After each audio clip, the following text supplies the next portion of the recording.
Nosotros seguimos, por supuesto, con nuestra agenda en esta mañana y tenemos realmente ahora la posibilidad de compartir una conversación que estábamos esperando con mucha expectativa para nuestra audiencia en relación a algo que ha ocurrido en los pasados días y que desde un sector del kirchnerismo pretendieron introducir un marco controversial. Marcelo Giuffre, buen día, ¿cómo le va?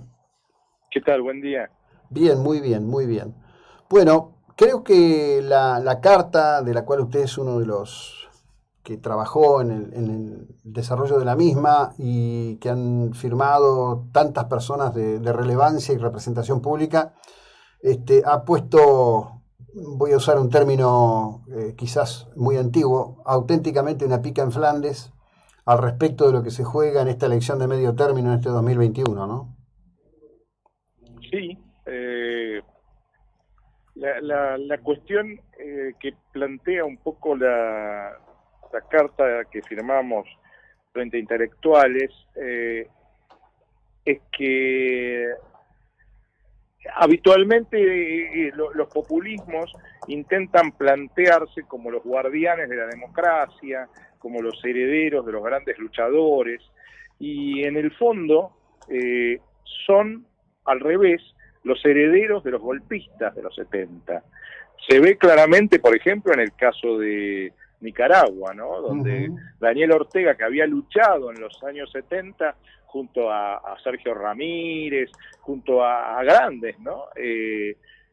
Contra la dictadura de Anastasio Somoza, termina siendo una dictadura infame, condenada por la Organización de Naciones Unidas, condena que la Argentina no quiso suscribir y encarcelando a los 5 candidatos opositores para las próximas elecciones. Lo mismo en el caso de Venezuela, países que han tenido cierta tradición democrática y que hoy está vaciada por estos populismos. Es decir que hoy en día, si uno mira el mapa del mundo, no existen golpes de Estado prácticamente militares.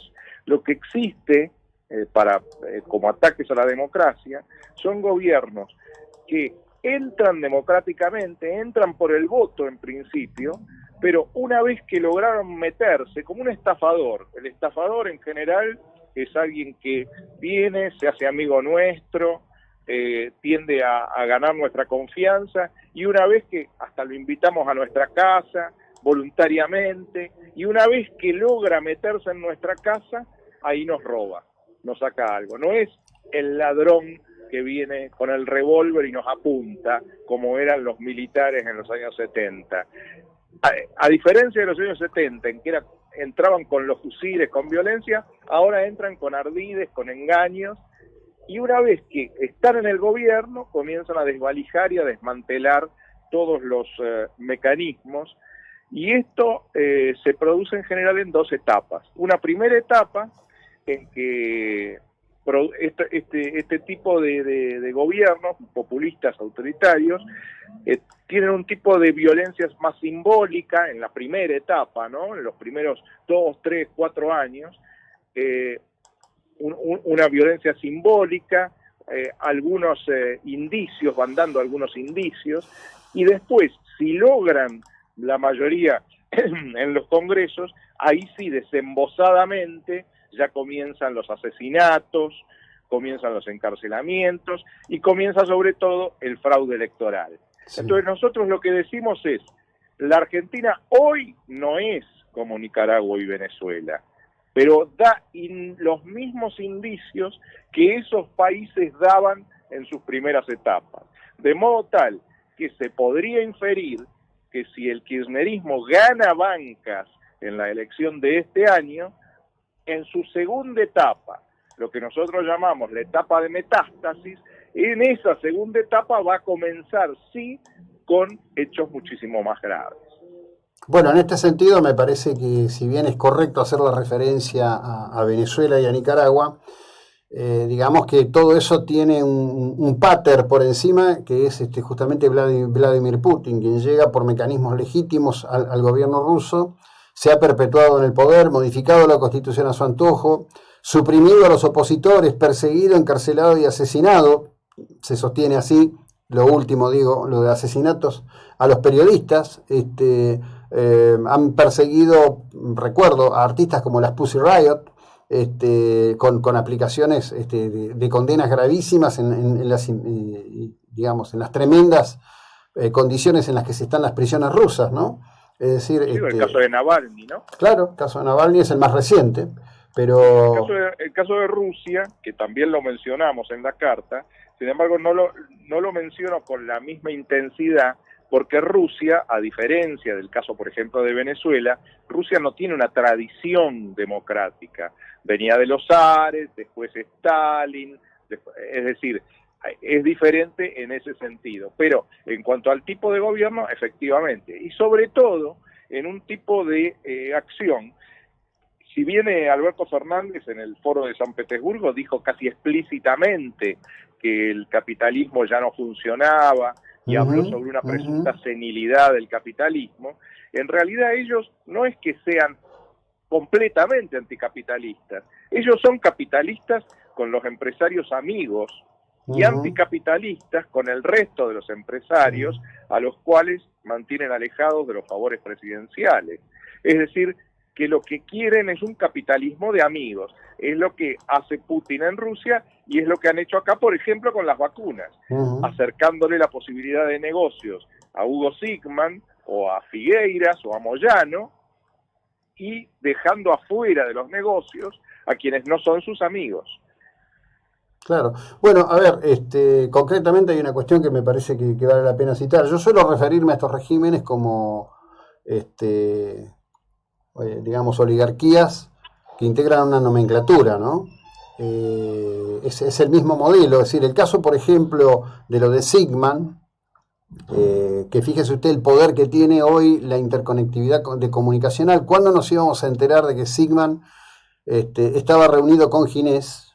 Si no fuera porque había un ciudadano argentino que aparentemente estaba tirado en una poltrona tomando imágenes, ¿no?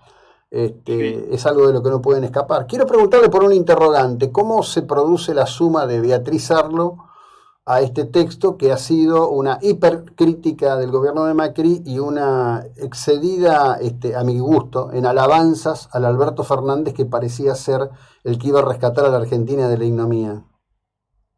Bueno, lo primero que hay que decir es, para que Beatriz Arlo es la crítica literaria, una vez que se murió Piglia, es la crítica literaria número 1 de la Argentina, es una gran intelectual, cultísima, es una que efectivamente ha tenido, es probable, algunos errores en algunos diagnósticos políticos en el pasado, pero que no solo es una intelectual sobresaliente, sino que aparte es una amiga. Es decir que, por ejemplo, en nuestro caso, cuando Sebrelli tuvo algún tipo de enfermedad o sufrió el coronavirus, o antes tuvo, en algún momento, tuvo la rotura de cadera, ella es una de las primeras que llama, es una de las primeras que se pone a disposición, es decir, es una buena persona, por arriba de cualquier consideración, es una buena persona. Segundo punto, yo personalmente la llamé para que se sumara a esta carta, y le planteé que, a diferencia de esas cartas que arma el kirchnerismo, en donde desde un despacho oficial la escriben y después como en una leva forzosa van recogiendo firmas por el CONICET o por las universidades públicas. No, en este caso nosotros lo que hacíamos era un documento coral que estaba abierto a las consideraciones de los 30 que lo firmamos. Y de hecho fue mejorándose y enriqueciéndose con los aportes que cada uno hizo. De modo tal que lo que le ofrecí es que en las cosas que no estaba de acuerdo, me las mencionara y las íbamos trabajando.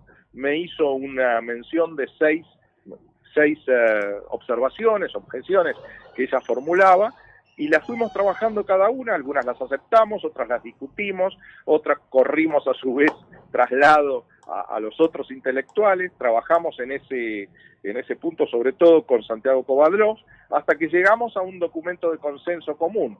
Y ella desde el primer momento lo que me señaló fue que como los 30 éramos demócratas cabales, lo que más íbamos a querer era sacar un documento de consenso común y no una mera adhesión. Y así salió el documento, y creo que la presencia de Beatriz es indispensable. Bueno, bien, quiero cerrar con esto, que es un tuit suyo. Se cumplen 3 meses de la aplicación de la primera dosis de vacuna Sebrelli, 90 años, ciudadano ilustre. Claramente, ni el menor indicio de la segunda dosis, ¿no?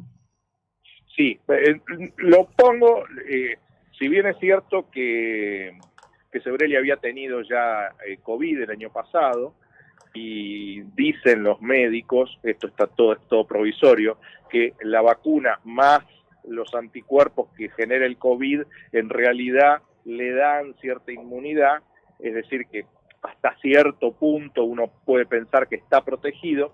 El hecho de que en los 3 meses que habían dicho que tenían que darle la segunda dosis de la vacuna, que en el caso de él además es la Sputnik, de modo tal que es un complemento indispensable, no se lo han dado, es como un paradigmático, sintomático de algo grave. O sea, una persona de 90 años que tenían que aplicarle dentro de los 90 días, porque lo dice el propio productor de la vacuna, el Instituto Gamaleya, que no es lo mismo 90 que 100 días, más allá de que la ministra Bisotti diga que es lo mismo, lo dice el propio productor de la vacuna, que no es lo mismo. Tiene 90 años y no se la da. Esto pasa con otra gente, evidentemente, con un montón de gente. Hay cientos de miles de personas en la misma situación, y esto es gravísimo porque están jugando con la salud de la gente. O sea, han comprado una vacuna que no le aseguraron la entrega del segundo componente. Es como si hubieran comprado pares de zapatos y le hubieran mandado el par derecho y nunca llegara el par izquierdo.